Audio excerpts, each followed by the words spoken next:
Alright guys, BLM here back with a new video, and in this video for the 10th anniversary of one of the best games Telltale Games has ever made, and one that I am eagerly anticipating the sequel to, here I will be talking about my thoughts on The Wolf Among Us. A game that really stands out within the Telltale catalog, being this dark, gritty murder mystery that also stems from a property that isn't as well known as the likes of The Walking Dead or Game of Thrones, or these superhero properties that comprise of most of Telltale's catalog. This is a game set within the Fables universe, being a prequel to the comic book series that I had personally never heard of before I played this game for the first time, but it ends up being a really interesting universe, one that blends real life with that of these fables. And through that comes an interesting dynamic in this game of interacting with characters from fairy tales and folk tales who are realized in a more realistic and gritty way. And Telltale does a great job here in using this universe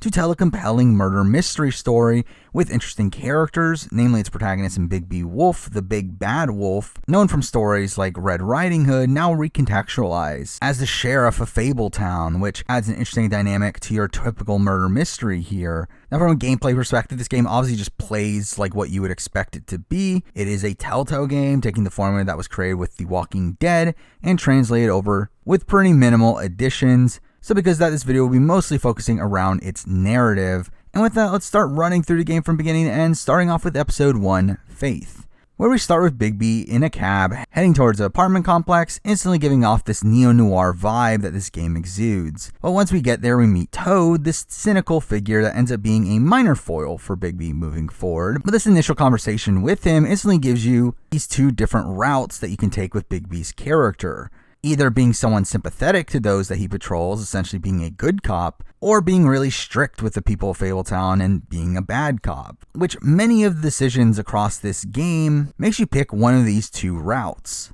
And the game is written well enough to where either of these routes do work for the story. But Bigby was summoned here to stop a commotion that was happening upstairs, where we find the woodsman hitting a prostitute that he owes money to, leading to our first action sequence in the game, which is this pretty extensive fight that goes all around the apartment building until they both fall from it onto the streets, and the fight brutally ends with the girl hitting the woodsman in the head with his axe. And this entire sequence is pretty great, with it further establishing the tone of this game, showing you that they've now mixed these real-world issues with these characters that stem from these fairy tales, these stories that you would typically expect to be family-friendly, and showing these characters in a much darker light through that. While also giving us more of the rules of this world, with the woodsman here, despite taking a blow that would kill any mortal, he ends up surviving, which shows you the more mystical elements of this game. But the scene does conclude with an interaction with the girl, where we have the option of giving her the money that the woodsman owed her. Again, a choice that would exude Bigby's personality here, and this scene is made more notable considering the context that's given towards the end of the game. And then Bigby returns to his home at the Woodland Apartments. We have our first interaction with Beauty from Beauty and the Beast,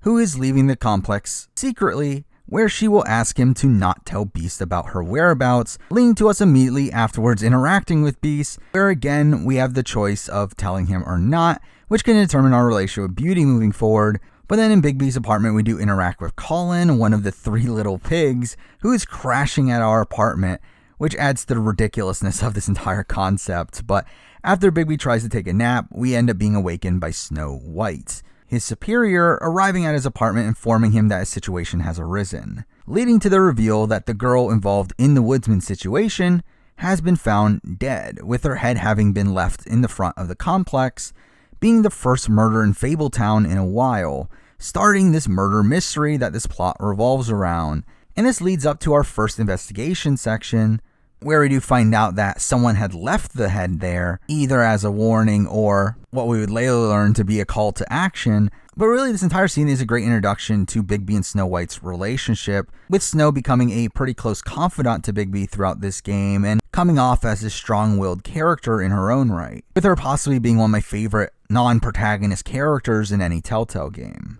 But after the investigation, we return to the business office, which serves as our base throughout the story here, and through this scene, we can have our first interaction with Ichabod Crane, the current mayor of Fabletown, who ends up eventually becoming an antagonistic figure for us moving forward, and does come off negatively here. But here we do end up doing research into the girl, who is named Faith. and find out that she stems from the fabled donkey skin, which is a really random fable to be chosen here, though obviously was chosen to fit in line with the Fables comics, as if they wanted to do so, they couldn't use any of the popular fables as those have already been used in the comics, so they were relegated to using something random like this. But also here we do end up using the magic mirror for the first time in order to find Faith's husband's location, as we need to ask him questions, where we end up seeing an image of him fatally injured in his apartment. But as we are about to leave, Bigby gets a call from Toad saying that someone is searching in the woodsman's apartment, giving us our first major choice in the game, which this game does very often, of making us decide which location to go to first, with different situations occurring based on which order you choose. Now with Lawrence clearly being injured, I do feel like the better route here is to go to him first, especially because the events of Lawrence's apartment are vastly different based on which one you go to first, with going here first allows you to save Lawrence, who had attempted suicide, and gives us the choice of whether or not to tell him about his wife's death. We obviously get to explore the apartment to learn more about Faith, but eventually do hear someone knock on the door, to which we end up hiding in the closet as an intruder breaks in. But eventually we do ambush the intruder, leading to an extensive chase sequence where we eventually corner him, and he reveals himself to be Tweedledee of Tweedledee Tweedledum fame, and he reveals that he has been employed to do research into Faith's death before we get ambushed by Tweedledum, who knocks us out, and we awaken with the brothers already gone. Now if you go second, the chase sequence ends up playing out the same, though in this scenario obviously Lawrence ends up already being dead, and Tweedledee is the one hiding in the closet. But without any scenes with Lawrence here, this scene does obviously become a lot shorter if you were to go here second, due to the lack of interactions with him. But either way, you do also go to Toad's apartment complex, which this section plays out pretty much the same no matter which order you go, where you do see Toad and his son TJ clearly being distraught, but Toad ends up acting as if nothing happened, though we still end up investigating Toad's apartment and eventually find out that Toad has been assaulted by the Tweedles, which the way that we get this out of Toad can be done in either a peaceful manner or by threatening and beating him up, which seems particularly cruel considering TJ can end up seeing this. But either way, Toad ends up giving us what he found in the woodsman's apartment, that being Faith's donkey outfit, which is just weird. But also we do find a letter to Lawrence, which we have the option of opening or not, though realistically it doesn't matter as it doesn't really gain us much. But now without any reliable leads, we end up trying to find the woodsman, who frequents the Trip Trap bar, and on the ride there we do have an interesting conversation with Snow, who we get more of an insight into her thoughts and hear her doubts about her ability to help the people of Fabletown, which for fans of the Fables comics, it is cool to see Bigby guide Snow in this scene, knowing that she does eventually become the mayor of Fabletown. But at the bar, we do get a frosty reception from those in there, in Holly and Gren, who end up not giving us anything, and this is a pretty tense scene as Bigby clearly knows that they're lying to him, and he ends up deciding to get a drink there despite them clearly being frustrated at him. But eventually Woody comes out of the bathroom, to where we end up interrogating him about Faith's death, which again you can handle in the typical good cop or bad cop manner, but either way he ends up denying his involvement here, and no matter what approach you take, Gren ends up confronting you about Bigby ignoring the needs of the other Fables, leading to a ridiculous fight sequence where we do get to see Bigby's werewolf form for the first time. But here we are given the option of ripping Gren's arm off, which does seem extremely brutal, and doing so will instill fear in the people watching. But afterwards, Tweedledee ends up entering the bar, also following up on the same lead, and here we are given the choice of who to arrest here between Tweedledee and the Woodsman, which to me, Tweedledee clearly is the better option here, with the Woodsman seeming genuine in his response about Faith, and also the fact that you wouldn't expect him to pick the obvious culprit in the Woodsman to be the actual culprit makes Tweedledee seem like the obvious choice here, but the choice doesn't have any real ramifications in this episode, as this episode ends before we're able to return to the woodlands, where once we arrive we see a barrage of police lights where we walk up to the crime scene, where Bigby is horrified to find Snow's severed head being left at the front door, being a great way to conclude episode 1 here, this shocking ending making you think that Snow is dead, when in reality she isn't, but doing it in a way that makes it feel like a natural progression of the narrative here. Not done solely for the shock factor, as it does also progress the investigation here, but they were able to utilize that to still provide a thrilling cliffhanger to latch you on to playing episode 2. Though again, if you do read the comics, obviously you would know that Snow is still alive as she's one of the main characters in the comics, but still I think very effective as an ending for this individual episode. But with that, let's jump into episode 2, Smoke and Mirrors, which starts with Bigby being interrogated by a real-world detective in Kelsey Brannigan, which mostly just serves as exposition here in recapping what is currently known. But it does lead to us being broken out by Crane, who also wipes the memory of all the police officers, and really most of this does come off as a mostly unnecessary scene. But we do follow this up with Crane and Bigby driving back to the Woodlands, where we do mourn the death of Snow, and proceed to either praise or scold him for his actions as a mayor, which obviously radically changes the context of this conversation. But after returning to the Woodlands, we can interrogate the person we arrested at the end of episode 1, finding them being interrogated first by Bluebeard, this really ominous figure here that comes off as a rival figure for Bigby, and one that is particularly cold and very villain-like in his approach to things. But the interrogation here can go a number of ways. Again, Bigby can beat up his captive, which is a bad look for him, especially if he's interrogating Woody, as he's really beating him up for no reason. Though if you don't beat them up, Bluebeard ends up doing it instead, showing him as a cruel character there. But the scene ends with the reveal that Snow is alive, with her walking into the room, confused at what's going on, revealing that the head that we found was not Snow herself, but instead someone using a glamour, a spell that fables use to change their appearance to make them look like her. Adding this further depth into the mystery here, with it opening up the possibility of scenarios where people are not necessarily the people that we assume that they are. Now afterwards, we do talk to Snow, where Snow does scold you if you use violence in the interrogation, and in a way, Snow's role in this game does feel like kind of a mix of Carly and Clementine's from The Walking Dead Telltale, with her acting as a moral compass for Bigby here. Now we progress by doing more investigating into the newfound evidence, where we do talk to TJ, who had found the body of the victim, though realistically you don't learn much through him. And then we also end up examining the body itself, where here we do find out that the victim had used a black market glamour, and that she was given instructions to also wear the same perfume as Snow, along with having a sample of Snow's hair and a photo of her, making it very clear that whoever asked the victim was hired by someone that was close to Snow, adding to the mystery that a character that we already know at this point is in on the plot. But afterwards, the glamour wears off, revealing that the victim is actually a troll, that being Holly's sister, Lily, who had previously gone missing, meaning that we have to return to the bar to gain more information. Though this time we do get the choice of bringing Snow along with us or not, with Snow being able to temper some of the tension while there, though realistically not a decision that matters too much. Now also while there, we do interact with Jack for the first time. That ends up being an annoyance for Bigby in pretty much all the scenes that he ends up showing up in. But obviously here we end up revealing to Lily about Holly's death, leading to us learning about her job as a prostitute who worked at the Pudding and Pie strip club, leading us to following that lead.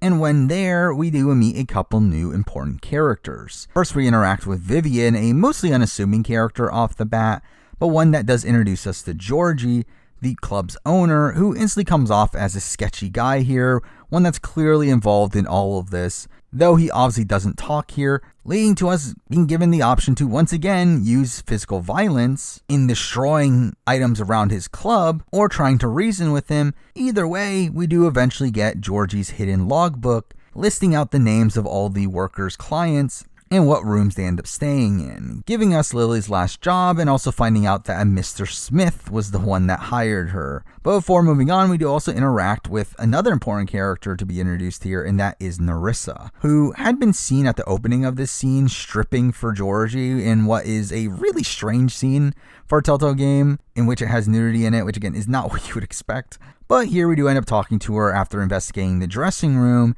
and she ends up being an ally for Bigby moving forward, though ends up being an interesting one with her not fully telling Bigby the truth here, but ends up giving us the information that leads to the hotel that the prostitutes typically use. which ends up being the Open Arms Hotel that we go to, where we find out that Beauty is the receptionist there, explaining her disappearances as she is working here to help her and Beast's struggling finances, but eventually she agrees to help us get into room 207, the room of Lily's last job, only to find out that the key that she has doesn't work. And conveniently, it is here when Beast shows up, having found out about Beauty's whereabouts, and is under the impression now that Beauty is cheating on him with Big B, leading to this ridiculous fight here that also conveniently leads to them crashing through the door, opening up the room, only for us to find out that this is actually where Lily died, with the room being covered in blood and flowers all over the bed, revealing that Mr. Smith had an obsession with Snow White. And the episode does end with the reveal that Mr. Smith is actually Crane. And we cut to Crane using the magic mirror to watch Bigby and ends up breaking it. Again, another great cliffhanger here, making it look like Crane is now this maniacal villain, setting up the search to take him down in the next episode, while also being another plot point that was alluded to in the comics and bringing that storyline to life here, which is the interesting aspect of it as well, but also in a way that also ends up subverting your expectations, similar to what happened in episode 1. But with that, let's jump into episode 3, A Crooked Mile, which starts with Bigby storming off to find Snow, who is attending Lily's funeral, and here we get the choice of interrupting Snow's eulogy or not, which is kind of a dumb choice, as either way, the funeral gets interrupted, with Bigby also still having to wait for her to finish anyway, and also either way, he ends up pissing off the people at the funeral, as even if he doesn't interrupt her there, the Tweedles end up showing up, interrupting the funeral, though here we learn that their purpose of being here is to stop Bigby from continuing his search for Crane, adding to the mystery of how are the Tweedles and Crane connected, with the initial assumption being that Crane is the one that hired them. Again, making him look like this big bad that we learn that he really isn't. But again, no matter what, the Tweedles end up causing a ruckus here, leading to a shootout between them and Holly and Gren, with the Tweedles being able to escape, with Bigby, Holly, and Gren being injured in the fight. The following scene has us return to the business office, where we attempt to put back together the magic mirror, only for it to be revealed that Crane had taken a shard for himself, making it irreparable at this point. But we do end up having a few leads to follow at this point, the major of which being that Crane mentioned seeing a black market witch at 2 a.m., only a few hours from now, meaning that we have a shortened period of time to be able to find the location of the witch to be able to catch up to him. And to do so, we are given 3 locations to visit in order to gain evidence, similar to what happened in episode 1. And the order in which you visit them does obviously change what occurs in each one. These locations do include Crane's apartment, which is literally upstairs and just feels like the logical first step. You also have the Trip Trap Bar, to where you can find out Lily's glamour source, or you can visit the Tweedles' office to find out what they know. So again, for me, Crane's office is the first logical step here, and if you do go there, Bluebeard will end up doing his own investigation at the Tweedles' office, while if you end up picking anything other than this, he ends up going to Crane's apartment instead. But really, the important information that you need to progress does stem from whichever of these 2 locations that you go to first, that Bluebeard doesn't go to, where the location that Bluebeard goes to ends up being stripped of valuable information, while going to Crane's apartment first here does lead to us finding Jack in the apartment, trying to escape with some valuables, but through him we do learn the name of the witch, that being Auntie Greenleaf. But despite having this information, you are still forced to go to the other locations anyway. Now, going to the Tweedles' office has you interacting with Flycatcher, this janitor who ends up being a prominent character in the comics, who you can offer a job to him at the Woodlands, where he is by the time of the comics. Though if you go here second, you'll find him beat up by Bluebeard, and the place being a mess and you leaving instantly, but going here first does have you finding a secret room, tying you to Auntie Greenleaf.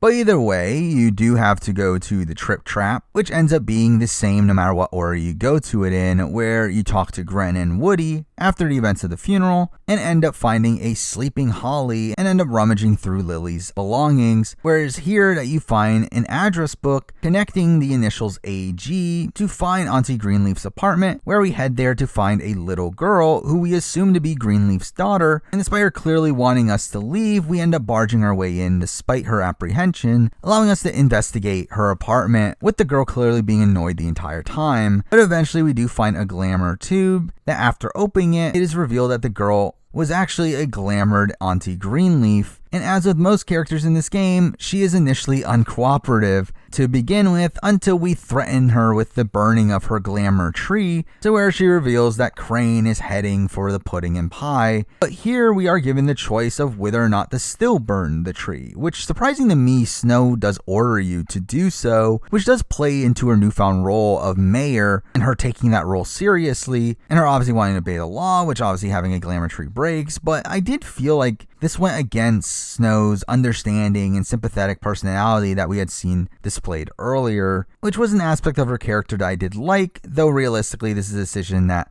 doesn't have many true ramifications outside of how Auntie Greenleaf feels about you. But then we find Crane at the pudding and pie, grabbing Nerissa and attempting to use the magical ring he brought from Greenleaf to break the spell that the ribbon around Georgie's workers' necks that forces them to remain silent in any topic that relates back to their job. Again, using it on Nerissa here in the hopes that she will be able to acquit him of the murder, which the ring here ends up obviously being ineffective anyway, and all this just reveals that Crane isn't this maniacal villain that we assumed him to be, is instead this bumbling idiot who ran away under fear of serious ramifications. Either way, we do end up arresting him, only for us to be ambushed by the Tweedles, along with a new antagonist in Bloody Mary, who reveals that they are working for the real culprit in all this ominous figure known as the Crooked Man, this crime lord that is supposedly running the entire city, and that he wants Crane for himself, leading to this massive fight sequence between Bigby and the Tweedles, causing Bigby to go into his werewolf form where he easily overpowers them and is given the choice of killing Dumb. But either way, this causes Bloody Mary to join the fray, to which she is given a really strong intro here, being this intimidating villain as she uses a silver bullet against Bigby here, being a werewolf's weakness, and in turn, essentially ends up defeating him here, preparing to kill him with the woodsman's axe that she somehow got, to which Snow ends up surrendering Crane, ending the episode with Bigby completely defeated, and providing a major low point for the protagonist here, and really upping the stakes and the threat level that the Crooked Man and his crew presents here. But now let's jump into episode 4, In Sheep's Clothing, which starts with a nightmare that Bigby has over his defeat to Bloody Mary, only to see him now being operated on by Dr. Swinehart, who talks to him about the severity of his injuries, warning him the dangers of continuing on. But obviously Bigby does anyway. Either way, we do end up seeing Snow continuing her role as deputy mayor, in her now wanting to enforce the rule that unglamored fables must be sent back to the farm, which gives us the choice of whether or not to force Colin back to the farm, which again, outside of him being annoyed at you, this choice doesn't really matter. But following this, we do find out that Nerissa has requested to meet up with Bigby, leading to her trying to give us information about the mystery, though she is obviously hampered by the ribbon that stops her from telling the truth. Though through this conversation, we do have Snow coming in and revealing that Beauty and Beast want to speak with him, with Nerissa telling him that this is a lead worth following up on, taking us to Beauty and Beast's apartment, where it is revealed that they have taken a loan from the Crooked Man through the Lucky Pawn, a pawn shop run by the Jersey Devil, while Beast also ends up revealing here that he is working as a carrier for a butcher shop called The Cut Above, which he suspects it's not actually meat that he is delivering, and with the place also having a connection to Bloody Mary, this ends up being an interesting spot to go to as well. And unlike the previous choices of this nature, I don't really have a strong opinion of which option is best here, where both of them do seem like reasonable options. But visiting the butcher shop leads to you finding the butcher named Johann, initially coming off as this quiet, innocent man, but then we find out that the business's back room is being used as a black market factory by the Crooked Man's crew, though a slight difference here based on when you go is that going here first will give you a long list of clients on the board, but this list will be erased if you come here second, but realistically, a mostly forgettable scene that doesn't really progress the narrative too much. When you visit the Lucky Pawn, the order here matters a bit more, where going first leads to you finding Jack working there, and you have more time to explore the shop itself before the Jersey Devil shows up. While if you come in second, the Jersey Devil's already there, arguing with the Woodsman, but either option leads to a big fight with the Jersey Devil, working alongside the Woodsman to knock him out, repairing the relationship between the two, leading to a bit of a friendly farewell to him, with this being his final scene in the game. But either way, the Jersey Devil will reveal that the door to the Crooked Man's base alternates in location, making it hard to find, meaning that he might need the magic mirror to find its location. And conveniently, no matter what here, the second location that we end up visiting leads to Bigby finding the missing shard to the magic mirror, leading us to returning to the business office where we are given the same dilemma that we had with Colin, but this time for Toad. But eventually the magic mirror is repaired, allowing us to see the location of the door to the Crooked Man's base. But before leaving, Snow gives Bigby the order of bringing the Crooked Man back alive, which might be a choice that we're given later. But after going through the door, we do find Tiny Tim acting as the bodyguard to the lair, which ends up being kind of a ridiculous moment as he barely can walk, and we do get the choice of walking alongside him, walking ahead of him, which really doesn't matter outside of just appeasing him, who, again, we never see his character again, so it really doesn't matter. But the episode does end with us entering the main room where we see the antagonists we've met so far in the Tweedles, the Jersey Devil, and Georgie and Vivian, all in this room, all being part of this massive conspiracy, and we finally get to confront the Crooked Man himself sitting in the middle, with us getting a similar ending to this episode as Walking Dead Season 1's penultimate episode, where you get to choose your first response to the Crooked Man, but we don't get to see Bigby say it until the actual next episode. Leading us to the final episode, Episode 5, Cry Wolf, which is a strange episode in that it almost entirely takes place in a straight shot, no real areas to explore throughout it, and it mostly comprises of action scenes, particularly in the first half of it, and also ends up being a relatively short episode at that, being barely over an hour. But does end up being a solid conclusion to the story here. We do start with the initial interaction with the Crooked Man, who instantly comes off as this much more mellow character than what you would have expected, trying to show hospitality to Bigby, which you can either accept or reject. But eventually, through this talk, it is revealed that Georgie is the true murderer here, having killed both Faith and Lily, and the Crooked Man offers to hand Georgie over to him, obviously trying to use Georgie here as a sacrificial lamb for the group, when the Crooked Man himself is still the root of all the issues here. But no matter how you approach this interaction, a fight ends up breaking out anyway, with Bigby having to take on the entire group, which is a pretty cool fight scene, seeing him fight all these enemies that we've had one-on-one fights with beforehand, but now fighting them all at once, showing the increased severity of the situation. But Bigby ends up defeating them all, mortally injuring Georgie in the process, all while the Crooked Man and Bloody Mary escape through a portal, and Bigby ends up following them through it, with Georgie and Vivian also going through the portal as well, leading to a chase sequence immediately afterwards, where the two groups are in two different vehicles, and we end up following them through, transforming into our werewolf form, and we get the choice of which of the two duos to end up following, though either way, you end up losing the Crooked Man and end up following Georgie into the pudding and pie, where we do get our final interaction with Georgie, who reveals that obviously the Crooked Man gave him the orders to kill Faith and Lily. And also here we learn that Vivian is the originator of the ribbon, being the one that is keeping the others from talking, giving Bigby the option of killing Vivian now in order to free the others. Though no matter what choice we make, she ends up dying here anyway, as even if you don't kill her, she ends up killing herself. Which, to be fair, is probably the best option for the narrative, being this more tragic outcome for her and Georgie, with him crawling to her side, where he tells Bigby the Crooked Man's location, while also begging Bigby to put him out of his misery, leaving us this option of whether or not to killing him or letting him suffer. But either way, a solid farewell to Georgie as an antagonist here. But either way, we do end up going to the Crooked Man's location, which ends up being a factory, where you get this long walk through it as Bloody Mary taunts us along the way, really setting up the final confrontation with her, where we do get ambushed by her eventually, leading to this conclusive battle with her being a very extensive fight sequence, where we do get to see her true form for the first time, and we fight numerous copies of her that do end up overpowering Bigby's werewolf form until Bigby finally transforms into his real form as the big bad wolf, tearing the copies apart and using his huff and puff to destroy all the copies, and eventually catching the original in his jaws, smashing her to pieces, defeating Bloody Mary for good. Overall, pretty satisfying final fight sequence here, but afterwards we do get to confront the Crooked Man once again, with him having a loaded gun with silver bullets and threatens to shoot unless we bring him in for a proper trial where he gets to defend himself in front of the community. And here we are given the choice of either taking him as instructed by Snow and as the Crooked Man himself wants to, or just killing him on the spot by choking him to death, which to me is definitely a more anticlimactic ending here, with the following scene still occurring similarly, with a lot less stakes to it with the enemy already dead. But no matter what the choice is, this does bring us to the scene that feels like the culmination of all your choices in the game up to this point. A scene that feels like a mix of two pretty integral scenes from The Walking Dead Season 1. One being the ending of Episode 4, where that's where we see which members of the group decide to go help us find Clementine, but also the ending of Episode 5 with the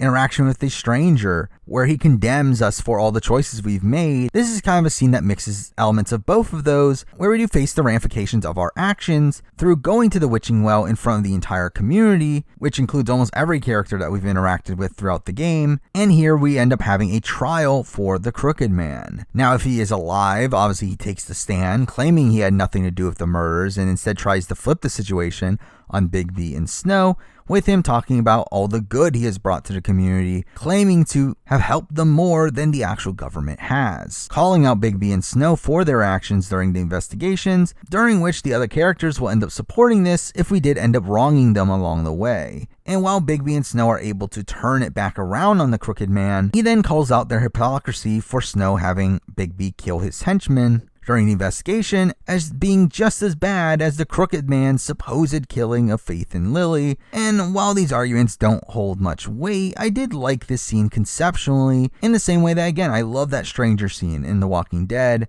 though admittedly I do think this one has a lot less impact, considering the fact that I don't think the Crooked Man has as justified of motivations here. But the sequence concludes with the Crooked Man claiming that there is no evidence that they have to connect him to the murders until Nerissa arrives, now free of her curse, and is able to give a testimony that she was there when he gave the order, convincing the community of his wrongdoings and giving us the option of what to do with him. You can either throw him down the well, you can just straight up kill him, or you can imprison him. Though realistically, none of this actually matters, as either way, the Crooked Man is out of the picture. Now again, this scene does play out a bit differently if Bigby had already killed the Crooked Man, where instead he returns with the corpse, leading to Snow being outraged and a mixed reception from the rest of the community. Though the crowd does still eventually turn on Snow and Bigby, though in this scenario, I do find it funny how there's an option that Bigby can just leave, which is really funny to me, where he just berates the community for not siding with him and walks away. Though if he stays, Nerissa still comes in and ends up supporting him. But again, no matter what option you choose here, the Crooked Man is defeated and Bigby and Snow remain in power. Leading us to a final set of scenes, seeing the business office back to the state it was in episode 1, and we get to say farewell to certain characters like Colin, Toad, and TJ as they're being sent back to the farm, with TJ asking us to help him give a gift to Snow, which I do find funny that you can just say no to this, just being a dick to TJ for no reason. But really, the important scene ends up being this final conversation we have with Nerissa, who has come to say goodbye, leading to a final conversation in the game, where Nerissa reveals that she has not been truthful about the deaths of Faith and Lily, where she reveals that she was a part of a plan with them where they were to escape from the pudding and pie. But Nerissa ends up flaking out on the plan, ratting them out to Georgie, which still implies that the Crooked Man was involved in the ordering of the kills, but she technically didn't have the proof that she claimed, irritating Bigby, but does assure Bigby that he still needed to pay for his crimes and thinks that Bigby and Snow are better for the town than what he would have been, and that is why she supported him there. Also here we get the reveal that she is the one to leave the heads at the doorsteps as a way to get Bigby's attention, making her the true catalyst for pretty much the entire story here. But the conversation does end with a really great revelation where as Nerissa leaves, she tells Bigby that he's not as bad as everyone says he is, the exact same line that Faith had told him as she left that opening scene at the beginning of episode 1, revealing that the Nerissa here and the Faith that we saw in episode 1 is the same person using a glamour. Now, we don't know who is who necessarily, like we don't know if this is Faith playing as Nerissa, or this is Nerissa who was playing as Faith at the time, but the fact is that these were the same character. And this is a really fun twist here that does recontextualize some of the narrative here, though strangely the last choice in the game is a decision to either run after her or not, which is a choice that won't end up mattering in the next game, as we already know it's going to be an entirely new story, not involving Nerissa, nor should it, as I do think not having direct answers here is overall a net positive for the ending here, where again, I don't really feel like that is an answer that we really need to see, and adds a lure to the ending of this game. But with that, that's the entirety of The Wolf Among Us. Again, a really great murder mystery story here that ends up being one of the most unique games Telltale has ever made. And I do think there is a serious argument for this being the best game they've ever made. I do think it has the sharpest writing and some of the best acting in any Telltale game, one that exceeds some of the ridiculous acting and questionable plot points that you can call out from The Walking Dead Season 1. Now, I personally have more of a connection to The Walking Dead, and it is one of my most played games, to where that will always be one of my favorite games really of all time. Though again, I do think there's a serious argument for this game technically being better. And to be honest, my opinion of it has increased quite a bit on the replay here, where I did love the game the first time I played it, but on my later replay, I did feel like this was a game that didn't age as well, though now having played it again, years since my last playthrough, I did significantly enjoy it a lot more. With that, I am really excited to see the sequel and see how they utilize some of these characters and the world that they have to tell another really compelling narrative. But with that, those are my thoughts on The Wolf Among Us 10 years after its initial release. Now down the road, on their respective anniversaries, I do still plan on doing more Telltale game retrospectives. Also, I do plan on playing The Wolf Among Us 2 and doing a video on that at some point. And really just expect more of the same style of content from this channel moving forward. But for now, that is the video. Thank you for watching.